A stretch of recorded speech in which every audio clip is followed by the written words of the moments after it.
Hi, ഞാൻ വീണ്ടും ഒരു മൂവി സജഷനുമായിട്ട് വന്നേക്കുവാണ്. കൂടെ നിങ്ങൾ നമ്മുടെ ചാനൽ സബ്സ്ക്രൈബ് ചെയ്തിട്ടാണല്ലോ അല്ലേ വീഡിയോ കാണുന്നത്? അല്ലെങ്കിൽ വേഗം ചെയ്തേക്ക്, നമുക്ക് പെട്ടെന്ന് തന്നെ മൂവിയിലേക്ക് പോവാം.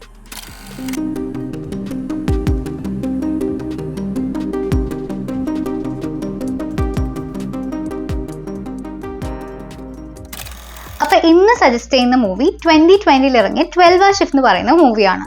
വേണേ ക്രൈം ജോണറിലും മൈൽഡ് ഹൊറർ ജോണറിലും ഒക്കെ ഇൻക്ലൂഡ് ചെയ്യാൻ പറ്റുന്ന മൂവിയാണ്. ബട്ട് ശരിക്കും ഇങ്ങനത്തെ ഫിലിംസിനെ പറയുന്ന ബ്ലാക്ക് കോമഡി എന്നാണ്. ഡിഫറെന്റ് ജോൺറസിനെ പറ്റിയും എങ്ങനത്തെ മൂവീസ് ആണ് അതിൽ വരുന്നത് എന്നതിനെ പറ്റിയും ജോൺറസ് അങ്ങോട്ടും ഇങ്ങോട്ടും മാറിപ്പോകുന്നതിനെ പറ്റിയും ഒക്കെ ഒരു വീഡിയോ നമ്മൾ റെഡി ആക്കുന്നുണ്ട്. അത് ഉടനെ തന്നെ ചാനൽ വരും. അപ്പോൾ വീണ്ടും 12 Hours Shift പറ്റി പറയാം. ഏഞ്ചല ബെറ്റിസ് എന്ന് പറയുന്ന അമേരിക്കൻ ആക്ട്രസ് ആണ് ഈ ഫിലിമിലെ ലീഡ് റോൾ ചെയ്തേക്കുന്നത്. പുള്ളിക്കാരി ഇതിൽ മാൻറ്റി എന്ന് പറയുന്നത് ഡ്രഗ് അഡിക്റ്റ് ആയിട്ടുള്ള നേഴ്സിന്റെ റോളാണ്.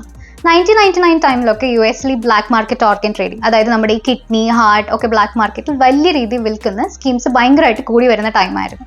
നമ്മുടെ മാൻറ്റി അപ്പോൾ ഇതുപോലത്തെ ഒരു സ്കീമിന്റെ പാർട്ടാണ്.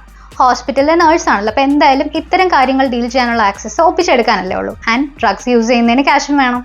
അപ്പോൾ മൂവി എന്ന് പറയുന്നത് നമ്മുടെ മാൻറ്റി അവരുടെ ഒരു കസിനും കൂടെ ഹോസ്പിറ്റലിൽ പുള്ളിക്കാരുടെ ഒരു 12 മണിക്കൂർ ഷിഫ്റ്റിന്റെ സമയത്ത് ഈ ഓർഗൻ ട്രേഡിംഗ് ക്രിമിനൽസിന് വേണ്ടി ഒരു കിഡ്നി ഹൈസ്റ്റ് നടത്താൻ നോക്കുന്നതും അതിനെ കണക്ട് ചെയ്യുന്നുണ്ടാവുന്ന ഗുലുമാലികളും തമാശകളും കൺഫ്യൂഷനൊക്കെ ചേർത്ത് നല്ല രസമായിട്ട് ക്രിയേറ്റ് ചെയ്ത് വെച്ചേക്കുന്ന ഒരു ഐറ്റമാണ്. ബ്ലാക്ക് ഹ്യൂമർ എന്ന് പറയുമ്പോൾ ചെറുതായിട്ടെങ്കിലും ഊഹിക്കാലോ. കൊലപാതകം, വെട്ട്, കുത്ത്, ബ്ലഡ് ഇങ്ങനത്തെ പരിപാടിക്കൊന്നും ഒരു പഞ്ഞവും കാണില്ല. മിണ്ടിയും പറഞ്ഞ് കഴിയുമ്പോഴേക്കും ഡെഡ് ബോഡിയൊക്കെ ഇങ്ങനെ കുന്നുകൂടെ കിടക്കാനുള്ള ചാൻസ് ആണ്.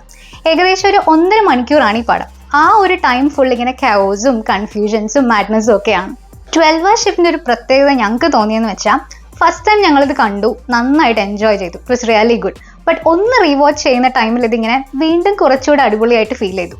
ചില ഫിലിംസ് ഒക്കെ അങ്ങനെ ഉണ്ടല്ലോ. ഫോർ എക്സാമ്പിൾ നമ്മുടെ വെട്ട മൂവി ഒക്കെ പറയുമ്പോൾ അറിയാലോ, ഓരോ തവണ കാണുമ്പോഴും ചിരി കൂടുന്നല്ല, നമുക്ക് ഒരിക്കലും കുറയത്തില്ല.